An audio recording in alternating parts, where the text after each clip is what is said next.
Painful painful কারণ আমরা আমাদের দলকে যে জায়গা এখন দেখি বা দেখতে চাই বা আমাদের দলের সক্ষমতা নিয়ে আমাদের যে ধারণা সেটার সাথে এই রেজাল্টটা একেবারেই মেলে নাই।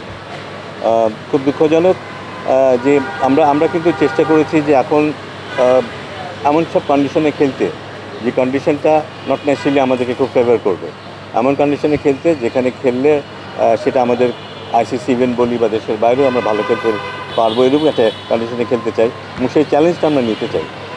কিন্তু জিম্বাবুয়ের বিরুদ্ধে আমরা যে খেলাটা খেলেছি কন্ডিশন হয়তো আমাদের জন্য একেবারে সুখকর ছিল না, কিন্তু আমাদের দলের যে অভিজ্ঞতা, আমাদের দলের যে কোয়ালিটি খেলোয়াড় আছে তাদের কাছ থেকে আরও বেশি রেজিস্ট্যান্স আমি আশা করেছিলাম, আমরা সবাই আশা করেছিলাম। তো ডেফিনেটলি যে রেজাল্টটা হয়েছে সেটা মোটেই সন্তোষজনক নয়, কিছুটা বিব্রতকরও বটে।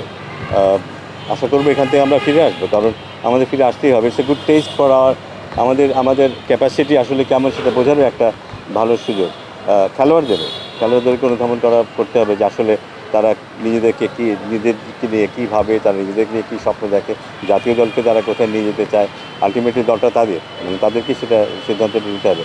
আশা করি যে এটা একটা বড় লেসন হয়ে থাকবে শুধু খেলোয়াড়দের জন্য না, আমাদের সবার জন্য, এবং এরকম দিন আমাদের জন্য আর দেখতে না হয়। এখন যে কোনো ব্র্যান্ডের পুরাতন এসি বদলে নতুন ওয়ালটন এসিতে উপভোগ করুন 25% ছাড়। টু বি অনেস্ট এই ব্যাপারগুলো আমি জানি না আজকে রিপোর্ট কী হয়েছে বা না হয়েছে, খুব ক্লিয়ারভাবে যে আমি অবগত তা নয়। এটুকু বলতে পারি যে আজকে কী রিপোর্ট এসছে বা কোন ব্যাংকে কী আছে না আছে সম্পর্কে আমার ধারণাটা খুব পরিষ্কার না।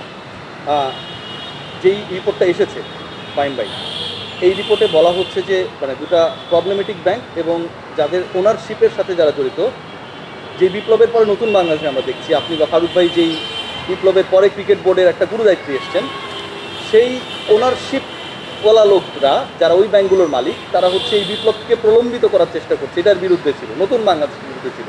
অথচ এই নতুন বাংলাদেশের নতুন সভাপতি ফারুক আহমেদ হয়েছেন, নির্বাহী আদেশে 118 কোটি টাকা ট্রান্সফারের যে ঘটনাটা ঘটেছে রিপোর্ট অনুযায়ী, এটা যদি সত্যি হয় এটা কি আপনাদের জন্য বিব্রতকর কিনা?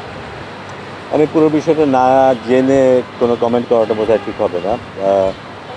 আমার মনে হয় আমাকে একটু অপেক্ষা করতে হবে সম্পর্কে কোনো কমেন্ট করতে চাইলে নিউজটা জেনে, যে ব্যাংকে রাখা হয়েছে বা আদৌ এত টাকা রাখা হয়েছে কি না, বা যেখানে রাখা হয়েছে তাদের ক্রেডেনশিয়ালস কী, এগুলো না জেনে আসলে কমেন্ট না করাটাই আমার জন্য।